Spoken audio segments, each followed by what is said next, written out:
As it had been in the years before the Great War, Big Mountain, the Big Empty, became home to one of the brightest minds of the 23rd century.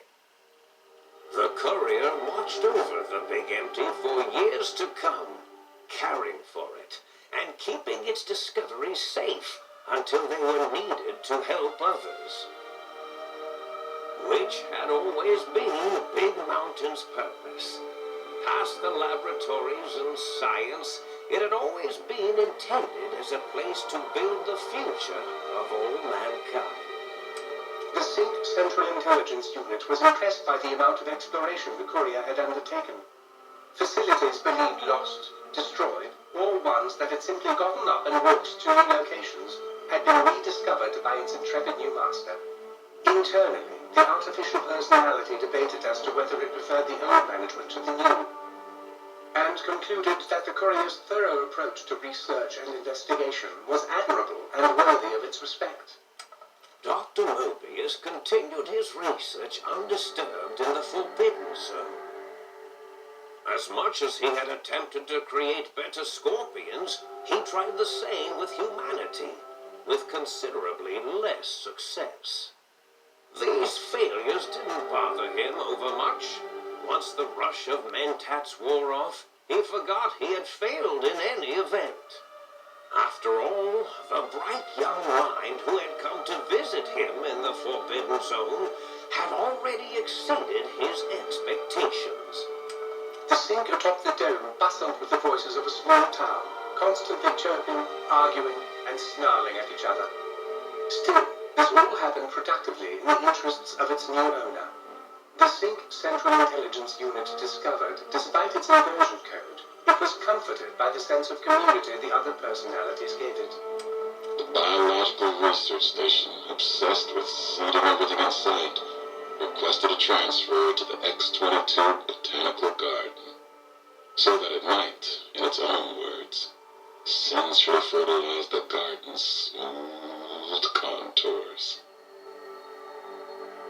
The garden sent back a polite refusal, saying it had prior commitments with a vault it had helped infect before the war.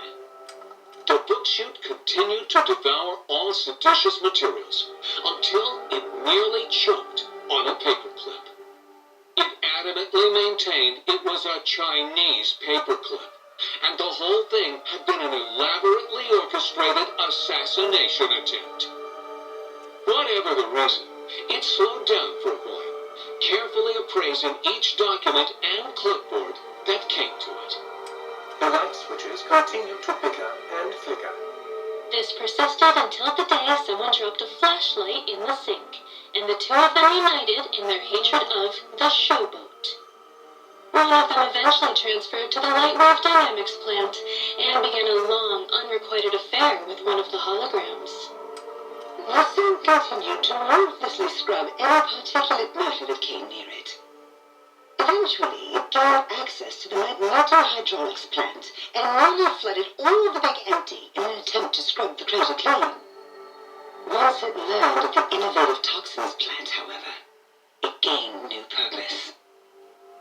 It sought to develop antitoxins to flush into its drains and counteract the poisons bleeding into the soil.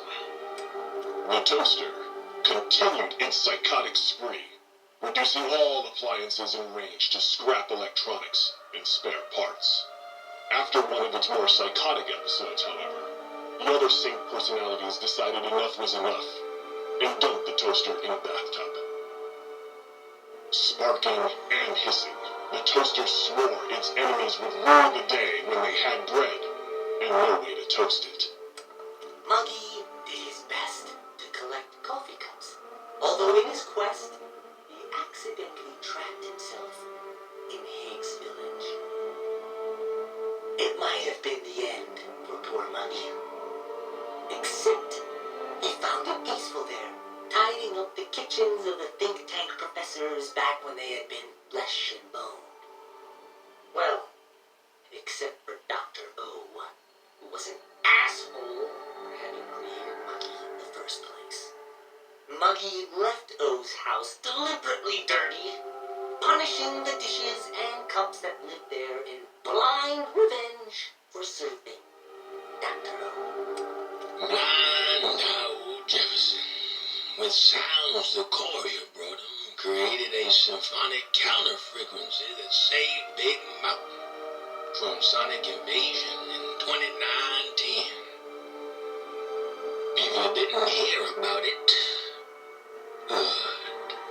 It was rumored by the other personalities that he had a brief fling with the light switches. Although he forgot their names much too often and was soon left in the dark as punishment. Autodoc, always gentle and methodical, yet sewing up the courier in all the right places when the skin split open from repeated wear and tear. The Autodoc was just glad to have purpose again. It heard its simpler brothers and sisters who got shipped to the Sierra Madre were bored out of their skulls in that toxic dead city. In time, the Autodoc found a way to deactivate the Y-17 trauma harnesses, releasing the corpses they had held prisoner for almost 200 years. As the courier ran through the X-8 facility multiple times, the computers analyzed the test subject's movements. Rather than performing a superficial observation, they realized the subject barely knew what communism was, or even what a high school was.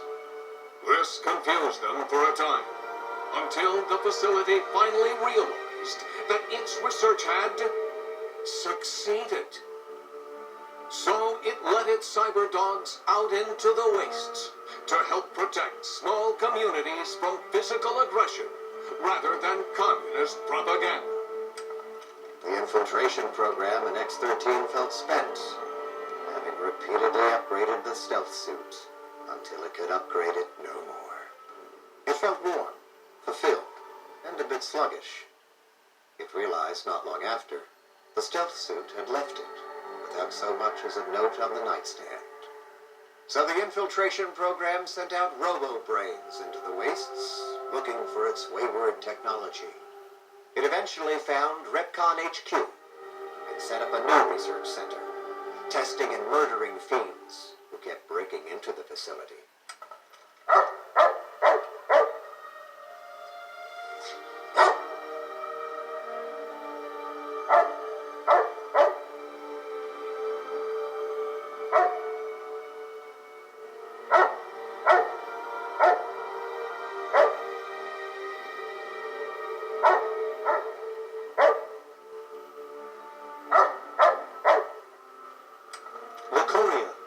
Intact, continued onwards, a little less heavy of step, but with all the organs in the right places, as they should be. After all, brains can develop a life of their own when left to their own thoughts, and the courier's brain was more clever than most. Dr. Klein and the think tank remained alive, unaware of the world outside. They lived through their daily routine, none wiser about the world beyond. Although perhaps wiser was the wrong word. The world outside belonged to the courier, and if anyone would shape it, well, the courier had already called dibs. There is an expression in the wasteland, old world blues. It refers to those so obsessed with the past they can't see the present, much less the future, for what it is. They stare into the what was, eyes like pilot lights, guttering and spent, as the realities of their world continue on around them. Science is a long, steady progression into the future. What may seem a sudden event often isn't felt for years, even centuries to come. In the times following the Second Battle of Hoover Dam, however, old world blues took on a new meaning. Where once it was viewed as a form of sadness, nostalgia, it became an expression describing the potential for the future. It can be easy to see science as evil, technology unchecked as the source of all ills, all misfortunes. With the courier at the helm, science became a beacon for the future.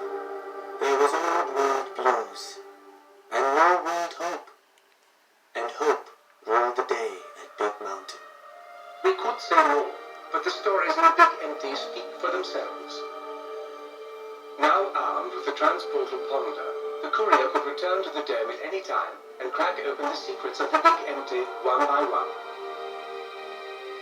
The sink sat vigilant, waiting for its master to return, shoes covered in Mojave dust.